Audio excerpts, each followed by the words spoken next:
नमस्कार. मराठी मायबोली कथा या आपल्या यूट्यूब चॅनल तुमचं खूप खूप स्वागत आहे. भयकथा भाग 4. संध्याकाळची उणी खिडकीतून आत यायला लागली तशी ऋषिकेशला जाग आली.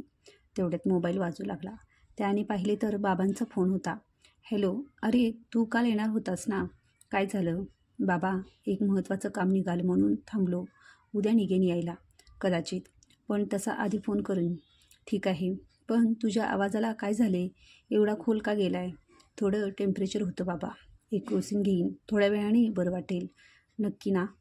की लपवतो आहेस काही? तुला इंजिनिअरिंग जड जाते का? अभ्यासाचं काही टेन्शन आहे का? कोणी टगी पोरं त्रास देत आहेत का? नाही हो बाबा, खरंच नाही. मी बरा आहे आणि तुम्ही मुळीच काळजी करू नका. एव्हाना ऋषिकेश बराच सावरला होता. फोन झाल्यावर मनाशी काही एक निश्चय करून तो उठला. तोंड वगैरे धुवून आवरून तो पुन्हा बाहेर पडला. चैत्याच्या हॉटेलपाशी येताच सायकल भिंतीच्या कडेला लावून तो आत आला. एक चहा आणि मस्कापाव ऑर्डर देऊन झाल्यावर तो गल्ल्याशी जाऊन चैत्याशी गप्पा मारत उभा राहिला. बोलता बोलता त्याने चैत्याला सकाळच्या गुरुजीबद्दल विचारले. त्याबरोबर चैत्या एकदम कानाची पाळी पकडत संदिग्ध होत म्हणाला, गुरुजी गुरुजी, त्यांच्याबद्दल मी काय बोलायचं? देवानं धाडलेला माणूस आहे बघ ते दादा. अक्षी देव माणूस आहे. त्याची श्रेय ओढत ऋषिकेशने म्हटले, चेतू दादा, मला पत्ता देता का? भेटायचं होतं त्या देव माणसाला. पत्ता? राजे, इथनं थेट वरच्या रस्त्यावरनं निघाला की तो रस्ता जिथपर्यंत सरळ जाईल तिथपर्यंत जायचं. मग उजव्या बाजूला रज्जीचा माळा लागतोय. तो ओलांडला की पुढं एक मैदान लागतंय. त्याच्या पल्याला गुरुजींचं घर. कुणी पण दाबील. रणजीची शेंबडी कार्टी पण धावतील. तिथंच खेळत असतात. तू विचारलंस का? शेंबडू पण वर ओढून तुझ्या मागं धावत येतील घर दावया. असं म्हणून चैत्या गडगडीत हसला. त्यावर थँक्स अशा अर्थाने अंगठा दाखवून ऋषिकेश पुन्हा टेबलापाशी आला. सकाळचा गोपाळ पुन्हा चहा द्यायला आला तसे ऋषिकेशने त्याला हाताने थांबून ठेवले. गोपाळ, सकाळी जे बोलत होतास ते आता सांग. कशाबद्दल बोलतोयस दादा तू? हॉस्टेलवर एकटं राहू नकोस असं म्हणत होतास तू. विसरलास का एवढ्यात? हां ते वय. तसं वंगाळ इथं काय बी कानावर आलेलं नाही.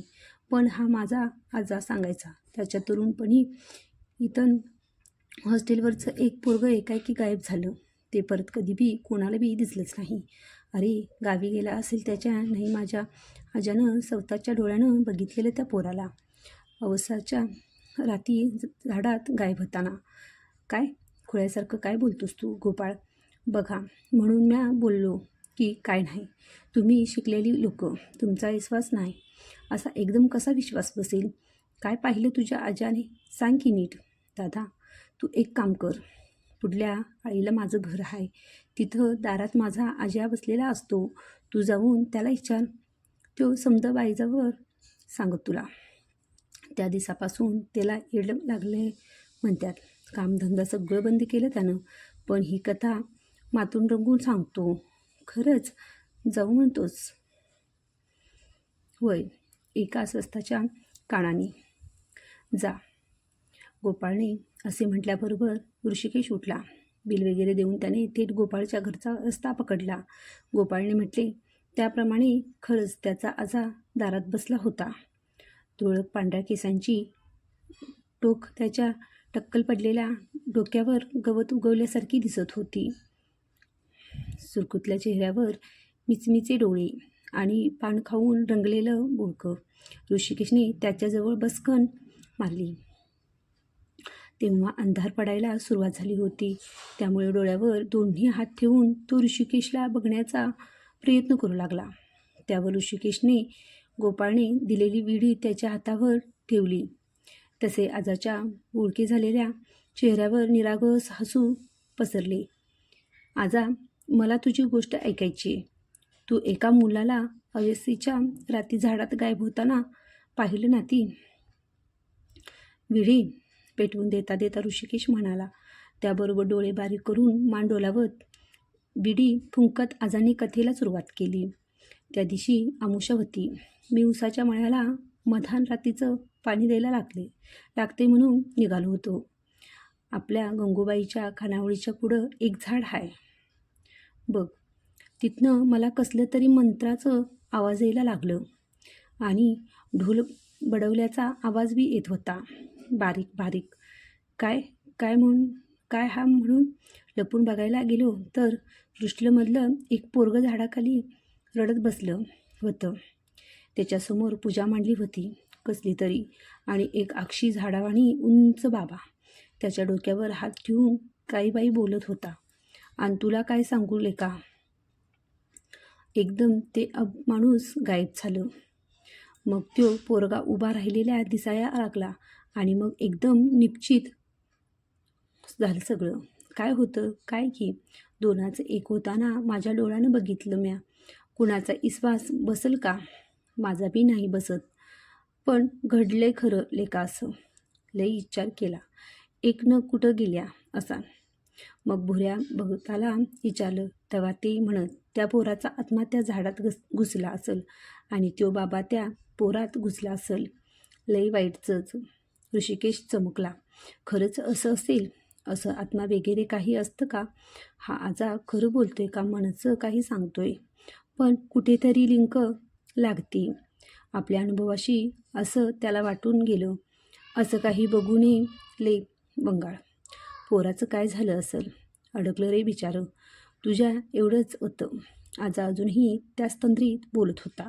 ऋषिकेश कपडे झटकत उठला. सायकल दामटत हॉस्टेलवर परत आला. सकाळी लवकर जाग आली तसे स्वतःचे आटपून सायकलवर टांग मारून तो थेट रंजीच्या मळ्याकडे निघाला. जवळजवळ तासाभराच्या रपेटीनंतर लांबून त्याला रंजीचा मळा दिसू लागला. जवळ जाताच 2-3 लहान मुलं खेळत असलेली त्याला दिसली. त्याने सायकलची घंटी वाजवली तशी ती लहानगी त्याच्याजवळ धावत आली. त्यांना एक चॉकलेट दिलं तशी खुश झाली. गुरुजींचं घर एका सुरात सगळ्यांनी लांब हात करून दाखवलं. दूरवर मैदान पसरलं होतं आणि त्याच्या पलीकडे त्या काळ्याभोर जमिनीच्या पार्श्वभूमीवर पांढऱ्या आणि गुलाबी रंगाची एक छोटीशी टुमदार बंगली दिसत होती. सायकल दामटून दमलेल्या ऋषिकेशने आता खाली उतरून पायी चालायला सुरुवात केली. थोड्याच वेळात तो त्या बंगल्यापाशी पोहोचला. अंगणात पांढऱ्या आणि लाल गुलाबांचा सुंदर ताटवा वाऱ्याबरोबर डोलत होता. निशिगंध, चाफा, मोगरा, जाई यांचा सुगंध सगळीकडे दरवळत होता. फाटक उघडून तो आत आला. आजूबाजूला नीरव शांतता होती. दारावर बेलऐवजी एक छोटीशी घंटी टांगलेली होती. वरती पांढऱ्या शुभ्र कमानीवरती बंगलीचे नाव होते, अजितेश. घंटी वाजवून ऋषिकेश दार उघडायची वाट बघतच होता. तेवढ्यात दार उघडले. काल पाहिलेले गुरुजी, तेच हास्य आणि तीच चमकती भेदक नजर. पण आज त्या नजरेत त्याला कमालीचे वात्सल्य दिसत होते. ए मी वाटच बघत होतो तुझी. बस मी आलोच. त्याला बसायला पांढऱ्या रंगाचं कुशन असलेली एक लाकडी खुर्ची देऊन ते आत गेले. बसल्या बसल्या ऋषिकेश घराचे निरीक्षण करू लागला. हॉल अगदी साध्या पद्धतीने सजवला होता. जुन्या काळातील खिडक्यांना असायचे तसे पांढरे शुभ्र झुळझुळीत पडदे आणि भक्कम लाकडी खुर्च्या. एक छोटा दिवाणा, त्यावर पांढरे लोड आणि तक्के. पलीकडे टेबलवर फ्लॉवर पॉट, त्यात काल ताजी फुले ठेवली असावीत कारण आज ती अर्धवट सुकलेल्या अवस्थेत होती. भिंतीवर एक कृष्णाचे नयनमनोहर पेंटिंग. ऋषिकेशचे निरीक्षण चालू असतानाच गुरुजी चहा आणि बिस्किटे असलेला ट्रे घेऊन बाहेर आले.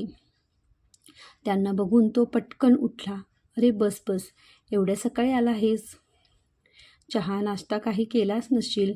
घे, माझ्याकडे स्वयंपाक करायला बाई माणूस नाही, मी एकटाच असतो. तेव्हा या बिस्किटावरचं तुला भागवावे लागेल. नाही नाही, काही प्रॉब्लेम नाही. त्यांचा जिव्हाळा बघून त्याला कसे तरी वाटले.